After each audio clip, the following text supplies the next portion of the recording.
बिस्मिल्लाहिर्रहमानिर्रहीम। अस्सलाम वालेकुम डियर स्टूडेंट्स। आज का जो हमारा नेक्स्ट टॉपिक है that is regarding stem cells. बेटा ये स्टेम सेल टेक्नोलॉजी का या स्टेम सेल्स का जो कॉन्सेप्ट है ये पहले मैट्रिक लेवल और इवन के एफएससी लेवल पे भी नहीं था किताबों में, लेकिन ये न्यू इमर्जिंग टेक्नोलॉजी है बायोटेक्नोलॉजी के हिसाब से भी और मेडिकल फील्ड की रिसर्च के हवाले से भी। जो स्टेम सेल टेक्नोलॉजी है इसके ऊपर बहुत से साइंटिस्ट काम कर रहे हैं। सबसे पहले तो हमने ये समझना है कि स्टेम सेल्स होते कौन से हैं। आमतौर पे बच्चे ये समझते हैं कि स्टेम के बारे में तो आपको पता है क्या होता है। स्टेम तना, प्लांट का पार्ट है ना, स्टेम, लीव्स, ब्रांचेस, रूट्स। तो बच्चे समझते हैं कि शायद उसी स्टेम की बात हो रही है, हालांकि उस वाले स्टेम की बात नहीं हो रही। यहाँ पे जो हम स्टेम की बात कर रहे हैं बेटा वो हमारे बुनियादी सेल्स हैं, जिन सेल से हमारे डिफरेंट टाइप ऑफ टिश्यूज बने हैं। सेल स्पेशलाइजेशन का एक टॉपिक हमने पढ़ा था, याद है?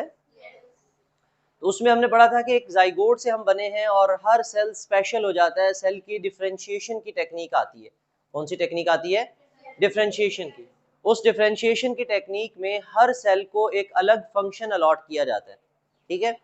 अब यहाँ पे वो कहते हैं कि स्टेम सेल टेक्नोलॉजी का जो कॉन्सेप्ट है वो अगर हम स्टार्ट करें सेक्सुअली रिप्रोड्यूसिंग ऑर्गेनिजम्स में,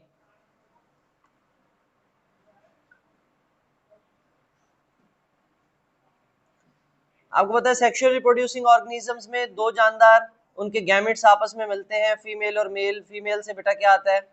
एग सेल, और मेल से क्या आते हैं? Sperm cells. दोनों आपस में मिलके क्या बन जाते हैं? जाइगोट। अब जाइगोट एक सिंगल सेल होता है। ह्यूमन बॉडी की बात करें तो जाइगोट एक 2n है, डिप्लॉयड है, डबल नंबर ऑफ क्रोमोसोम है। तो ये एक सिंगल सेल है, दो सेल्स के जम होने से, फ्यूज होने से बना है बेटा। सेल ये एक ही है। अब इस सेल के अंदर आपको पता है आगे कौन सी सेल डिवीजन होनी है? माइटोसिस। तो मैंने बताया था एक बॉल ऑफ सेल बनती है, डिफरेंट स्टेजेस आती हैं डेवलपमेंट की। ये जनाब ब्लास्टुला स्टेज है, ये मोरूला है, ये गैस्ट्रुला है, ये न्यूरुला है। इतनी सारी स्टेजेस आती हैं जब आप डेवलपमेंट की स्टेजेस पढ़ोगे। तो उस केस में बेटा ये एक सिंगल सेल जो है इसके साथ multiple kind of cell lines generate होंगी।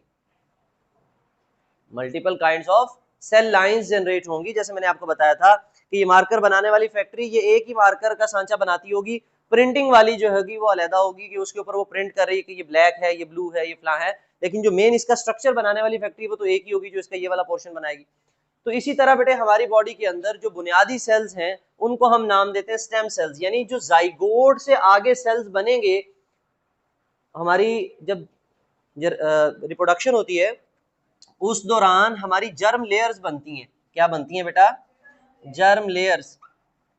उनमें एक्टोडर्म, मीजोडर्म और एंडोडर्म। एक्टोडर्म, मीजोडर्म, एंडोडर्म, यानी सेल्स की लेयर्स बनती हैं। एक बाहर वाली लेयर, एक दरमियान वाली और एक अंदर वाली, ऐसे समझ लें आसान तरीके से। अब ये जो तीनों लेयर्स हैं एक्टोडर्म, मीजोडर्म और एंडोडर्म, इन्हीं लेयर्स के जिम्मे होते हैं कि एक्टोडर्म ने आगे जाके इस बंदे की बॉडी के अंदर स्किन बनानी है, बोन्स बनानी है, ब्लड बनाना है, स्मूथ मसल्स क्या क्या बनाना है, उसकी रिस्पॉन्सिबिलिटी है। मीजोडर्म ने क्या बनाना है, एंडोडर्म ने क्या बनाना है।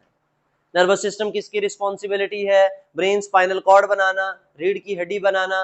इसके अलावा हमारे इंटरनल ऑर्गन्स, दिल, गुर्दे, फेफड़े, ये सारे ऑर्गन्स बनाना, ये किसकी जिम्मेदारी है? यहाँ पे जाके फंक्शन अलॉट करते हैं अलग-अलग। इस लेवल पे भी आपने ये तो याद नहीं करना कि कौन सी लेयर क्या बनाती है। जस्ट फॉर द कॉन्सेप्ट आपको ये पता होना चाहिए कि जब एक बॉल ऑफ सेल बन जाती है फिर उसमें लेयर्स अलहदा होती हैं, फिर हर लेयर के जिम्मे जो काम होता है और जो सेल्स होते हैं वो अलग अलग हो जाते हैं, ठीक है। यहाँ पे एक लफ्ज आता है सेल लाइंस। क्या लफ्ज आता है बेटे? Cell lines. बहुत कॉमन है ये वर्ड रिसर्च के अंदर। हम कैंसर के ऊपर रिसर्च करते हैं, कैंसर कीमोथेरेपी में या कैंसर की ट्रीटमेंट के लिए, तो हम जितनी भी नई मेडिसिन बनाते हैं वो सेल लाइंस के ऊपर उनको जो है ना वो चेक करते हैं। अब सेल लाइंस का जो कॉन्सेप्ट है वो यही है कि मल्टीपल सेल्स हैं सेम काइंड के, तो उसको हमने नाम दे दिया ये एक सेल लाइन है। जैसे मार्कर की अभी एग्जांपल दे रहा था ना, तो एक मार्कर की डिब्बी हम ले लें ब्लैक की, एक ब्लू की ले लें, एक रेड की ले लें। तो एक ब्लैक की सेल लाइन मार्कर लाइन हो गई, ऐसे समझे, ये ब्लू की होगी, वो रेड की होगी। बिल्कुल इसी तरह ग्रुप ऑफ सेल्स जो है उनको हम नाम दे देंगे कि ये सेल लाइंस रेडी हो गई। और हर सेल लाइन सेम होगी या डिफरेंट होगी? डिफरेंट होगी।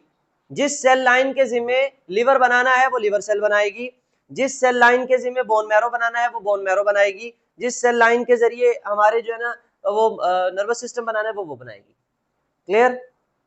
अच्छा, अब फिर स्टेम सेल्स का हमें फायदा क्या है? वो कहते हैं कि जब हमारी बॉडी बनती है तो हमारी बॉडी के कुछ ऑर्गन्स ऐसे होते हैं विच कैन बी रिपेयर्ड, जिनको दोबारा से क्या किया जा सकता है? रिपेयर किया जा सकता है। ठीक है, मिसाल के तौर पे देखें, जब हमारी डेवलपमेंट होती है, जब हम बनते हैं, यानी एक बेबी बॉर्न होता है, एट दैट टाइम उसके तमाम ऑर्गन्स मौजूद हैं। ये स्किन बाद में बनती है, तमाम ऑर्गन्स मौजूद होते हैं। फिर बाद में आफ्टर बर्थ जो है वो हमारी जस्ट ग्रोथ होती है, हमारी जस्ट, यानी जो पहले से बने हुए सेल्स हैं वही डिवाइड होंगे और हमारी बॉडी में नंबर ऑफ सेल्स बनेंगे, कोई नया ऑर्गन नहीं बनेगा। ये नहीं है कि किसी के दिल गुर्दे फेफड़े बाद में बन रहे हैं, ऐसा नहीं है। लेकिन अल्लाह ताला ने कुछ ऑर्गन्स में ये सलाहियत रखी है कि अगर वो डैमेज हो जाएं, अगर वो, तो उनके अंदर कैसी एबिलिटी है, वो अपने आप को क्या कर लेते हैं? रिपेयर कर लेते हैं, अपने आप को रिपेयर कर लेते हैं। उनको रिपेयर कराने के लिए मिसाल के तौर पे किसी के लीवर के अंदर कोई प्रॉब्लम है, तो लीवर अगर डैमेज होगा तो लीवर वाले सेल्स बनाने के लिए वही पुराने दादा सेल लाइंस की जरूरत पड़ेगी ना हमें, जो स्टेम सेल्स थे उनकी जरूरत पड़ेगी, जिन्होंने लीवर बनाया था, जिन्होंने लीवर, तो आज भी उन्हीं सेल्स को कहेंगे यार आप लीवर बना दो। अगर तो वो हमारी बॉडी में एट दैट टाइम लीवर में मौजूद होंगे स्टेम सेल्स, तो वो डिवाइड होंगे और वो लीवर सेल्स को रीजनरेट कर देंगे, लीवर सेल्स को क्या कर देंगे? दोबारा बना देंगे, दोबारा, और बनाते हैं। हमारा लीवर एक ऐसा ऑर्गन है, उसका अगर लोब बेटे काट दिया जाए, हेपेटाइटिस के केसेस में भी हम काट देते हैं, इन्फ्लेमेशन हो गई है, लीवर खराब हो गया, काट देते हैं, तो liver has an ability to regenerate itself, वो दोबारा से अपने आप को रीजनरेट करता है। इसका मतलब ये होगा कि वो सेल्स जब अभी हमारी डेवलपमेंट हो रही थी, जब हम अभी माँ के पेट में थे, छोटे हमारी जो बिल्कुल बुनियादी सेल्स थे जिन्होंने एट दैट टाइम लीवर बनाया था, उनके कुछ सेल अल्लाह ताला ने हमारे लीवर में रख दिए थे कि इन फ्यूचर अगर जरूरत पड़ेगी तो यही सेल्स दोबारा जनरेट होके, दोबारा डिवाइड होके हमारे लीवर को रिपेयर कर दे। आपने देखा होगा कि कभी कोई ऐसा बच्चा आप में से किसी की स्किन पे कभी कट ही ना लगा हो, कोई ऐसा बच्चा जिसको कभी कट ना लगा हो, कोई चोट ना लगी हो स्किन पे, सबको लगती है। ठीक है, आजकल आपको फ्रूट काटते हो तो उंगली काट लेते हो, ऐसे ना, तो फिर आपको पता नहीं चलता कि ये स्ट्रॉबेरी का जूस है या उंगली का है, मिक्सअप हो जाता है सारा। तो बेटे अल्लाह ताला ने हमारी स्किन के अंदर भी क्या रखे हैं? स्टेम सेल्स रखे हैं। किसमें भी रखे हैं? स्किन के अंदर, क्योंकि हमारी स्किन में भी तो रीजनरेशन की सलाहियत है। अगर जख्म हो जाए, कट लग जाए, तो क्या वहां पे सेल्स दोबारा आ जाते हैं? तो वो नए सेल्स कौन बनाएगा? तो हमारे तमाम ऑर्गन्स में नहीं है, लाइक आई के सेल्स में नहीं है, नर्व सेल्स में नहीं है। अगर नर्व्स डैमेज हो जाए तो वो कभी रिपेयर नहीं होती, नर्व्स डैमेज हो जाए तो वो कभी रिपेयर नहीं होती, क्योंकि उनके स्टेम सेल्स नहीं है। आईज के अंदर अगर हमारे आईज के स्टेम सेल्स बार बार रीजनरेट होते रहे, कहानी चलती रहे, तो इसका मतलब ये है कि हमारी आई साइट कभी वीक, हमारे आई का लेंस कभी खराब, इसका मतलब आईज के भी नहीं है। आईज और हमारे नर्व सेल्स दो ऐसे सेल्स हैं जो दोबारा डिवाइड नहीं होते, जो दोबारा डिवाइड, बाकी ऑलमोस्ट तमाम सेल्स ऐसे हैं जिनके अंदर बाद में डिवाइड होने की सलाहियत होती है। खास तौर पे हमारी स्किन, हमारा लीवर, हमारे किडनी के सेल्स, हम कुछ लंग्स के अंदर भी होते हैं। आपने पढ़ा होगा कि अगर हम स्मोकिंग छोड़ दें तो टाइम लगता है, थोड़ी सी रिपेयर हो जाते हैं। तो हमारे डिफरेंट ऑर्गन्स के अंदर रिपेयरिंग एबिलिटी है बेटे। तो वो रिपेयरिंग एबिलिटी किस सेल की वजह से है? अच्छा, अब जो स्टेम सेल पढ़ाने का आपको बुनियादी मकसद है ना, वो ये बात आपको समझाना है कि आने वाले वक्त में जब आप अगली क्लासों में पढ़ोगे, स्टेम सेल्स के ऊपर साइंटिस्ट इतना काम कर रहे हैं।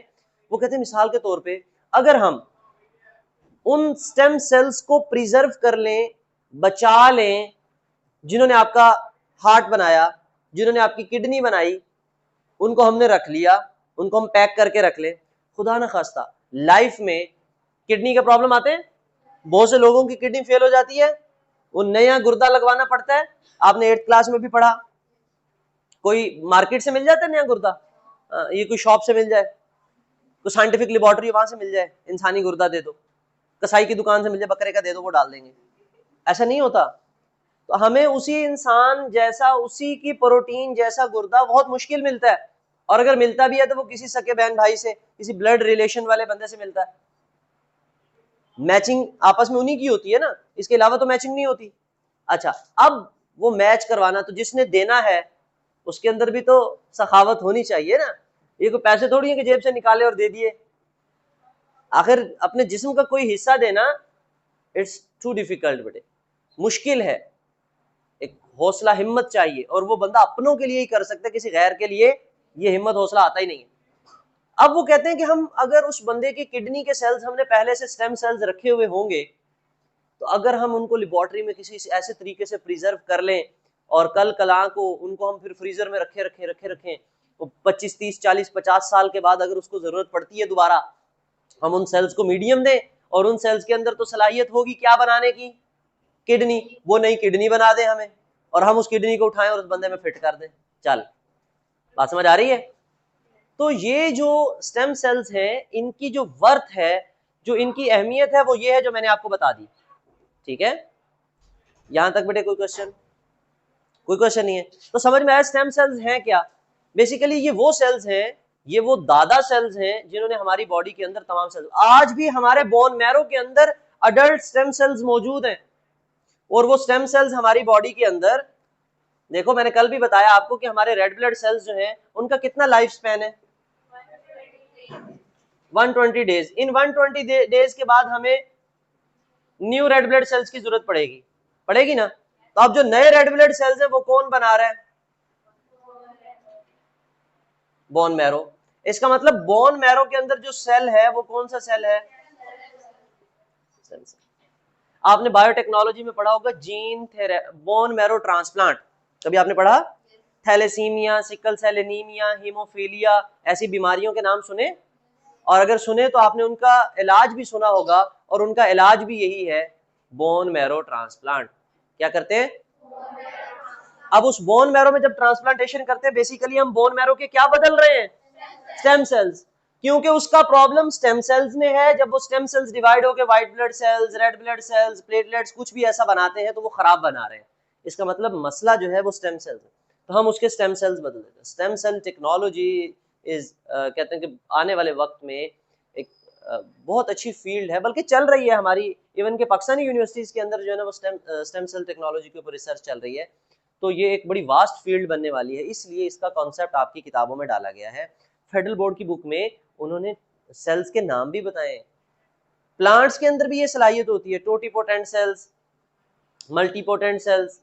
ठीक है, कुछ ऐसे सेल्स हैं जिनमें टोटल पोटेंशियल डिवाइड होने का, ये एक सेल से हम नया पौधा उगा लेंगे, बीज तो बहुत दूर की बात है, यानी एक सिंगल सेल से हम नया प्लांट बनाने की सलाहियत रख लेंगे। अब ऐसे ऐसे जनाब हमारे पास अच्छे जो पैदावार देने वाले प्लांट्स होंगे, उनके लिए हमें बीजों की जरूरत नहीं रहेगी, हम उनको इसी स्टेम सेल टेक्नोलॉजी के जरिए, एग्रीकल्चर वाले जो है आपने देखा होगा आइसक्रीम के छोटे छोटे कप्स होते हैं, उनके अंदर पानी डालते हैं, उनमें पौधे उगा के बैठे होते हैं। ठीक है, तो आने वाले वक्त में हमारी जो एग्रीकल्चर है उसके लिए जमीन ज्यादा हो रही है, कम हो रही है? जरिए जमीन तो खत्म होती जा रही है, हमारी रिहायशी कॉलोनीज बन रही हैं, घर बन रहे हैं, फैक्ट्रीज बन रही हैं, मॉल्स बन रहे हैं, सिटी आबाद हो रहे हैं, तो लिहाजा हमारी एग्रीकल्चरल लैंड कम हो रही है। तो हमें फूड के अल्टरनेट मेथड्स पे शिफ्ट होना है, हमें ऐसे तरीके ढूंढने हैं कि मिट्टी के बगैर हम पौधे उगाएं। तो साइंटिस्ट ढूंढ रहे हैं, साइंटिस्ट स्टेम सेल्स के जरिए वो फ्लूइड्स के अंदर जो है ना वो कहानी शुरू करके बैठेंगे, पानी के अंदर ही हम पौधे उगा लें, वहीं से हम सब्जियां बना लें। कि अगर आने वाले वक्त में आपको खला पे भी जाना पड़ता है, तो एस्ट्रोनॉट्स जो है ना वो पानी के अंदर, हाइड्रोपोनिक कल्चर टेक्निक है, पानी के अंदर जो है ना वो पौधे उगाएंगे और वहां जाके मजे से सब्जियां खाएंगे, वहां पे मिट्टी ना भी हो, कोई मसला नहीं है। तो बात समझ आ रही है? ये तो आपको स्टेम सेल टेक्नोलॉजी पढ़ाने का मकसद ये है कि आपको इसकी अहमियत बतानी है कि आने वाले वक्त में हमारे पास जो सबसे बड़ा जो रिसर्च फील्ड है, जो एक गेट ओपन होने जा रहा है, वो किसका है? तो आने वाले वक्त में हम स्टेम सेल से हो सकता है हम जाइगोट लेवल के ही सेल्स प्रिजर्व कर लें और आप जैसा एक और नमूना बना लें। ठीक है, जब हमें जरूरत पड़े तो उसी जैसा दूसरा बना लें, चोरियां वो करे पकड़ के आपको ले जाएं। इन सेक्सुअली रिप्रोड्यूसिंग ऑर्गेनिजम्स, जो सेक्सुअली रिप्रोड्यूसिंग ऑर्गेनिजम्स होंगे, all different types of the cells, तमाम किस्म के सेल्स जो हैं बेटा अराइज होंगे from a single cell called zygote. एक ही सेल से बनेंगे और उस सेल का नाम क्या होगा? जाइगोट बेटे। The zygote is an unspecialised cell. अभी जाइगोट की आंखें, दिल, गुर्दे, फेफड़े नहीं है कि उसने क्या बनना है, वो तो अभी एक सेल है, अभी फैसला होना है। तो जब ये काफी सारे सेल्स डिवाइड होकर एक बॉल ऑफ सेल बनेंगे तो फिर इस लेवल पे जाके फैसला होगा कि कौन सा सेल क्या बनेगा। मुर्गी क्या जाने अंडे का क्या होगा, वही बात है। क्या क्या होना है उसका, कोई नहीं पता? अच्छा, भोले बच्चे हो ना इसलिए। Cells make new cells which can differentiate into specialized cells. Such unspecialized cells that has the ability to make a variety of specialized cells called। तो जाइगोट अनस्पेशलाइज्ड है और स्टेम सेल्स स्पेशलाइज्ड है, क्योंकि उनसे आगे खास ऑर्गन बनना है, खास टिश्यूज बनने हैं।